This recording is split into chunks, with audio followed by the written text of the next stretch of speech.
মোলৈ এগৰাকী বাইদেৱে প্ৰশ্ন কৰিছে, মোৰ হাজবেণ্ড ঢুকালে, কিন্তু এতিয়া মোৰ কৰিবৰ বৰ বেছি পৰিমাণে মন যায়। কিন্তু মই হস্তমোদন কৰোঁ, তাত মই আঙুলি দি কামটো কৰোঁ, তাৰ পিছতো বেছি পৰিমাণে মন গৈ থাকে। তাৰ কাৰণে কি কৰিব পাৰি?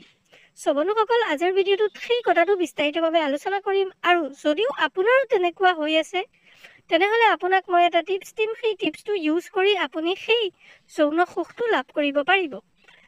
তাৰ আগত এটা কথা কৈ দিওঁ, আপুনি যদি যৌন সমস্যাৰ যিকোনো কথা মোৰ লগত পাৰ্চনেলিভাৱে পাতিব বিচাৰে বা তেনেকুৱা সমস্যাৰ সমাধান পাব বিচাৰে, তেনেহ'লে আপুনি মোৰ হোৱাটছএপত কণ্টেক্ট কৰি কথা পাতিব পাৰিব। কিন্তু এইটো এটা পেইড প্ৰক্ৰিয়া হ'ব, যাৰ কাৰণে ফিজ পে' কৰি কথা পাতিব লাগিব।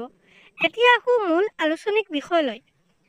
চাওক বন্ধুসকল, মূল আলোচনিক বিষয়টো হ'ল যে যদি এগৰাকী মহিলাৰ হাজবেণ্ড ঢুকালে অথবা ডিভ'ৰ্চ হৈ গ'ল বা হাজবেণ্ড ঘৰত নাই, তাৰ পিছত সেই মহিলাগৰাকীৰ কৰিবৰ মন যায়, নিজে নিজকে হস্তমোদন কৰি তৃপ্তি দিয়ে, কিন্তু তাৰ পিছতো থাকিব নোৱাৰে, তাৰ পিছতো তাইৰ কৰিবৰ মন যায়, তেনেহ'লে কি কৰিব?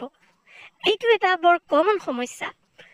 তাৰ এটা উপায় মই আপোনালোকক প্ৰভাইড কৰিব বিচাৰোঁ যে মাৰ্কেটত কিছুমান টয় ওলাইছে, যিবোৰ টয় ছেইম আপোনাৰ ছিলিকনিক মেটাৰৰ, আৰু সেই টয়বোৰ দি আপুনি যেনেকৈ এগৰাকী পুৰুষৰ লগত মিলন কৰি যিটো মজা পাব বা যেনেকুৱা মজা ফিল কৰিব, ছেইম তেনেকুৱা মজা ফিল কৰিব পাৰে।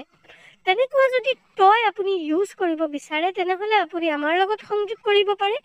আমি আপোনাক সেই টয় দিয়াত সহায় কৰিম। আৰু যদি আপোনাৰ হাজবেণ্ড ঢুকাইছে অথবা ডিভ'ৰ্চ আপুনি, আৰু আপোনাৰ এতিয়াও এইজ বাকী হৈ আছে বা আপুনি এতিয়াও য়ং হৈ আছে, আপোনাৰ পূৰা বডি হেল্ডি হৈ আছে, তেনেহ'লে মই আপোনাক প্ৰেফাৰ কৰিম যে আপুনি ছেকেণ্ড বিবাহ কৰি লওক। যিকোনো এটা ভাল পাত্ৰ চাই আপুনি ভাল এটা ছেকেণ্ড বিবাহ কৰক, কাৰণ আপোনাৰ পূৰা জীৱন এতিয়াও আছে। সেইকাৰণে বন্ধুসকল, আশা কৰিছোঁ আপুনি গম পাইছে। যদি আপোনাৰ তেনেকুৱা কোনো টপিকছৰ ওপৰত কথা পাতিব লাগে, আপুনি আমাক হোৱাটছআপ কৰি জনাব পাৰিব। আপোনাৰ কিবা প্ৰব্লেমৰ চলিউশ্যন লাগে, তেতিয়াও আপুনি আমাক হোৱাটছআপ কৰি জনাব পাৰিব।